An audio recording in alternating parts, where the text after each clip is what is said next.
हिंदुस्तान बुरी तरह से कोरोना के संक्रमण की चपेट में है। पिछले 4 दिनों से रोजाना कोरोना के 1.5 लाख केस आ रहे हैं। आशंका है कि आज खतरा 2 लाख के पार पहुंच सकता है।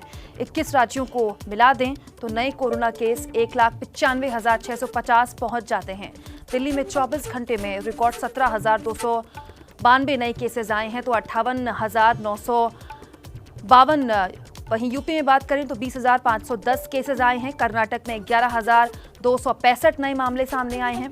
पिछले 24 घंटे में छत्तीसगढ़ में 14,250 केस आ गए तो एमपी में 9,720 नए मामले आ गए।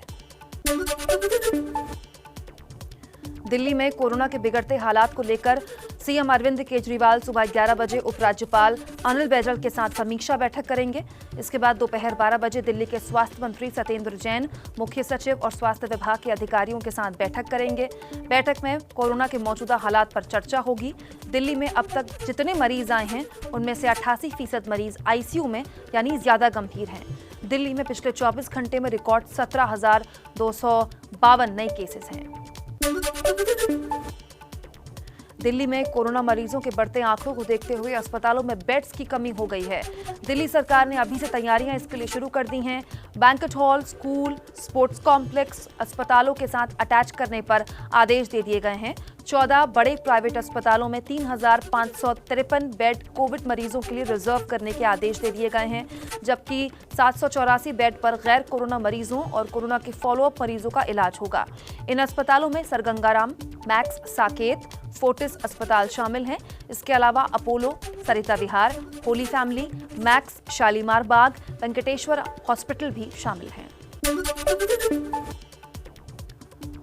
कोरोना जिंदगी के साथ ही नहीं, जिंदगी के बाद भी भयानक है। ये दिल्ली का सबसे बड़ा कब्रिस्तान है, लेकिन जब कोरोना महामारी ने पैर पसारे तो सबसे बड़े कब्रिस्तान की जमी छोटी पड़ गई।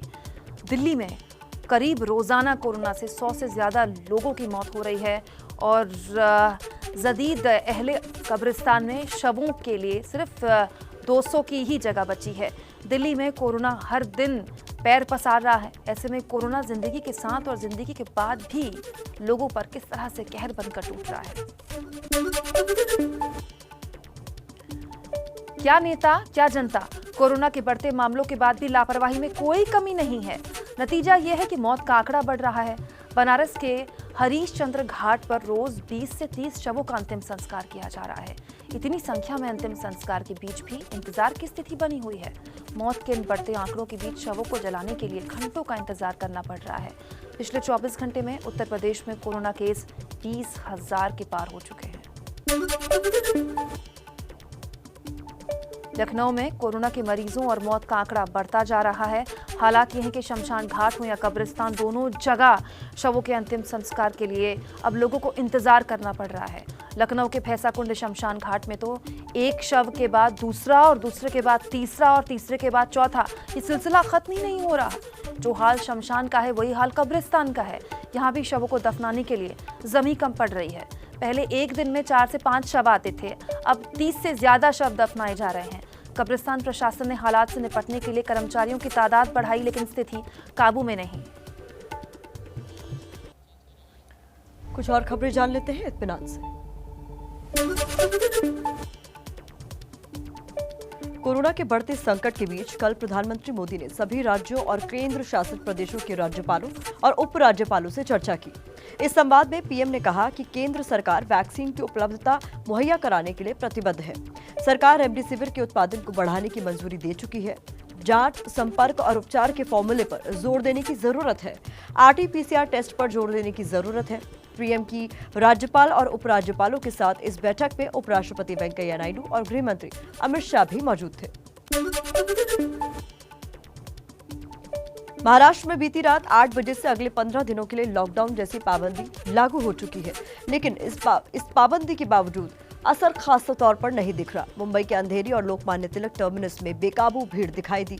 धारा 144 लागू हो चुकी है। इसके बावजूद ये मंजर बता रहा है कि कोरोना संक्रमण की चेन आसानी से नहीं टूटने वाली। दरअसल पाबंदियां लागू होते ही मुंबई के स्टेशन पर मजदूरों की भारी भीड़ जुटने लग गई। लोगों को लंबे लॉकडाउन का डर सता रहा है, लिहाजा जल्द से जल्द ये शहर छोड़कर अपने अपने गाँव को लौटना चाहते हैं। देश के बाकी राज्यों में भी कोरोना तेजी से पैर पसार रहा है। बिहार में 4,786 नए केस आए तो राजस्थान में 6,200 नए मामले सामने आए हैं। पंजाब में 3,329 तो हरियाणा में 5,398 नए मामले सामने आए हैं। हिमाचल में 925 नए केस पिछले 24 घंटे में सामने आए, जबकि झारखंड में 3,198 और जम्मू कश्मीर में 1,086 नए केसेस कोरोना के सामने आए। दक्षिण भारत की बात करें तो ओडिशा में 2,267 और आंध्र प्रदेश में 4,157 नए मामले सामने आए हैं। कोरोना काल के बीचों बीच रमजान शुरू हो चुका है। दिल्ली के जामा मस्जिद इलाके की ये तस्वीरें हैं। दिल्ली में नाइट कर्फ्यू लगा हुआ है, लेकिन बाजार भीड़ से गुलजार है। पिछली बार लॉकडाउन की वजह से लोग घरों में ही इबादत कर रहे थे, लेकिन इस बार लॉकडाउन नहीं है तो बढ़ते कोरोना संकट के बीच बाजारों में भीड़ दिखाई दे रही है। वो भी तब जब जामा मस्जिद के शाही इमाम खुद लोगों से कह चुके हैं कि कोरोना के खतरे को समझना जरूरी है। देश में कोरोना संकट के बीच कुछ लोग ऐसे भी हैं जो दवाओं की चोरी और ब्लैक मार्केटिंग से बाज नहीं आ रहे। महाराष्ट्र में कोरोना का हाहाकार मचा हुआ है, ऐसे में भी लोग ब्लैक मार्केटिंग से बाज नहीं आ रहे। ठाणे पुलिस ने 2 ऐसे लोगों को गिरफ्तार किया है जिनके पास से कोरोना के इलाज में जीवन रक्षक यानी लाइफ सेविंग ड्रग के तौर पर इस्तेमाल होने वाली 21 रेमडेसिविर इंजेक्शन बरामद किए गए हैं। सरकारी अस्पताल में इस्तेमाल के लिए आए इस इंजेक्शन की महाराष्ट्र में भयंकर किल्लत है, लेकिन ब्लैक मार्केटिंग करने वाले इसे ऊंची कीमतों में बेच रहे हैं। महाराष्ट्र से ज्यादा चौंकाने वाला मामला तो राजस्थान से सामने आया। यहां से कई दिनों से वैक्सीन की कमी की खबरें सामने आ रही थी। इसी बीच किसी ने 320 डोज पर हाथ साफ कर लिया। शक है कि काम अवैध रूप से वैक्सीन लगाने वाले गिरोह का हो सकता है, लेकिन इसमें स्वास्थ्य विभाग के कर्मचारियों की लापरवाही का भी मामला दिखाई दे रहा है। सरकार ने कोरोना संक्रमितों की जान बचाने वाली दवा रेमडेसिविर के उत्पादन बढ़ाने और कीमत को कम करने का फैसला लिया है। रेमडेसिविर दवा बनाने वाली कंपनियों के साथ 2 दिन तक बैठक करने के बाद केमिकल और फर्टिलाइजर मंत्री मनसुख मंडाविया ने अहम फैसले लिए हैं। रेमडेसिविर का उत्पादन 7 कंपनियां करती हैं। इनमें से 6 कंपनियों को 7 अन्य जगहों पर उत्पादन की मंजूरी दी गई है। अभी तक 7 कंपनियां 38,80,000 शीशियां हर महीने तैयार कर रही थी। सरकार के नए फैसले से उत्पादन क्षमता 78 लाख शीशी हर महीने की हो जाएगी। कुछ और खबरें इत्मीनान से। वायरस का प्रसार तेजी से बढ़ रहा है, लेकिन नेताओं की राजनीति नहीं रुक रही। बिहार में कोरोना से हाहाकार है, लेकिन तेजस्वी यादव जनता की सुध लेने के बजाय बासु की तैनात धाम में पहुंच गए पूजा करने के लिए। तेजस्वी खुद तो आए, साथ में भीड़ को भी ले आए, जबकि जिले में धारा 144 लागू है। वैसे ये बात भी जनता की ये जरूरी है कि कोरोना के चलते मंदिर के अंदर मूर्तियों को छूना आपको है नहीं, लेकिन तेजस्वी पहुंचे भी, पूजा भी की, सोशल डिस्टेंसिंग की धज्जियां भी उड़ाई। देश में महामारी फैली तो सरकार की जिम्मेदारी और बढ़ जाती है, लेकिन आपको अब ऐसी खबर दिखाते हैं जिससे आपको वीआईपी कल्चर और मंत्रियों की लापरवाही पर गुस्सा आएगा। बिहार की राजधानी पटना में जब स्वास्थ्य मंत्री मंगल पांडे अस्पताल का दौरा करने पहुंचे तो अस्पताल का सारा प्रशासन और डॉक्टर मंत्री जी के स्वागत में लग गए, लेकिन उसी दौरान एक मरीज ने बीमारी से लड़ते लड़ते दम तोड़ दिया क्योंकि उसे इलाज नहीं मिला। मरीज के परिवार वाले रोते बिलखते रहे, लेकिन पूरा अस्पताल मंत्री जी की आवभगत में लगा रहा। अब जब मंत्री मंगल पांडे से इस बारे में सवाल पूछा गया तो खुद पूरी घटना को दुखद बताकर आगे बढ़ गए। वक्त के साथ विकराल होता कोरोना और लोगों की बढ़ती लापरवाही, दोनों रुक नहीं रहे। संक्रमण को बुलावा देने वाली ये भीड़ जुटी है बिहार के कैमूर में।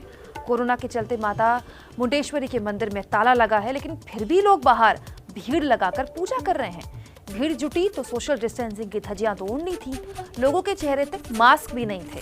हालत ये हो गई कि जब बिहार में पिछले 24 घंटे में 4,786 नए केस आ गए हैं, फिर भी लोग समझने को तैयार नहीं।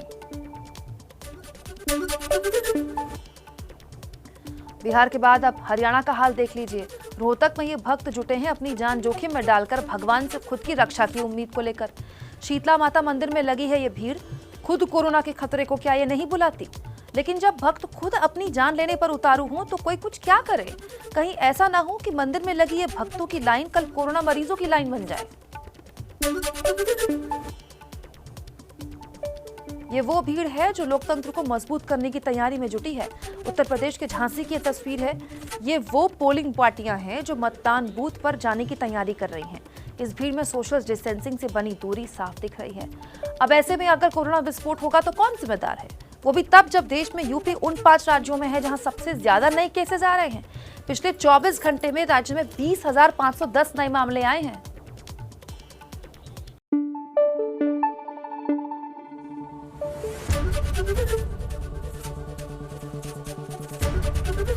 एबीपी न्यूज आपको रखे आगे।